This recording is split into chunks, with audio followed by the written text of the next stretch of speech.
Human இம்யூனோகுளோபியூலின் மருந்து தொடர்பில் நினைவிருக்கின்றதா? முன்னாள் அமைச்சர் கெஹலிய ரம்புக்வெல் உள்ளிட்டவர்கள் இந்த கொடுக்கல் வாங்கல் தொடர்பிலேயே விளக்கமறியலும் வைக்கப்பட்டிருந்தனர்.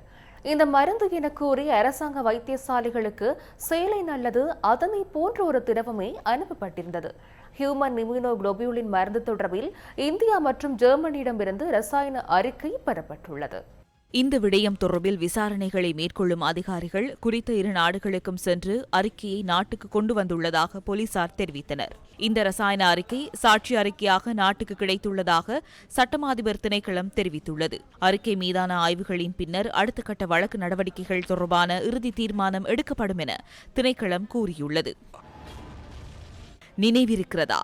போலி ஹியூமன் இம்யூனோகுளோபியூலின் மருந்து அடங்கிய 3985 குப்பிகளுக்கு பணம் செலுத்தப்பட்டிருந்தது. அது சொற்ப தொகை அல்ல. 4,40,00,000 ரூபாவுக்கு மேல் அதற்காக செலுத்தப்பட்டது.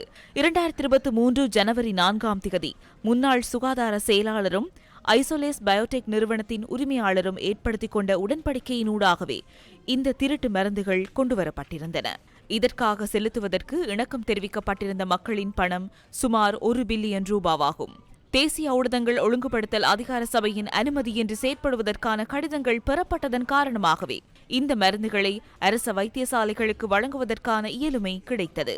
எனினும் பதிவுகளின்றி செயற்படுவதற்கான கடிதமும் திருட்டுத்தனமாக பெறப்பட்ட ஒன்றென ஊடகங்கள் ஒழுங்குபடுத்தும் அதிகார சபை பின்னர் தெரிவித்தது. எவ்வாறாயினும் இதன் உண்மை நீதிமன்றத்தில் வெளிவரும். தொடர்புடைய ஆவணங்களை நாம் ஆராய்ந்தபோது இந்தியாவிலிருந்து மூலப்பொருட்களை கொண்டு வந்து இலங்கையில் மருந்தை தயாரிப்பதாக குறித்த நிறுவனம் ஏற்கனவே வழங்கிய சில ஆவணங்களில் குறிப்பிடப்பட்டிருந்தது.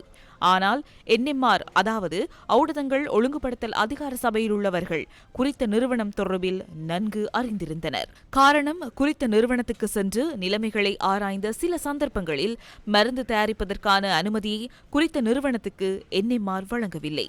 எனினும் இந்த திருட்டு மருந்து இலங்கையில் தயாரிக்கப்பட்டுள்ளமை தற்போது தெரிய வந்துள்ளது. இப்போது வெளியாகியுள்ள இந்த திருட்டு மருந்தினை பெற்றுக்கொண்ட நோயாளர்களுக்கு என்ன நேர்ந்தது? அது தொடர்பான பொறுப்பு யாரிடம் உள்ளது? விலை மதிப்பற்ற மனித உயிர்களை பணத்துக்காக பலி கொடுக்க முடியுமா?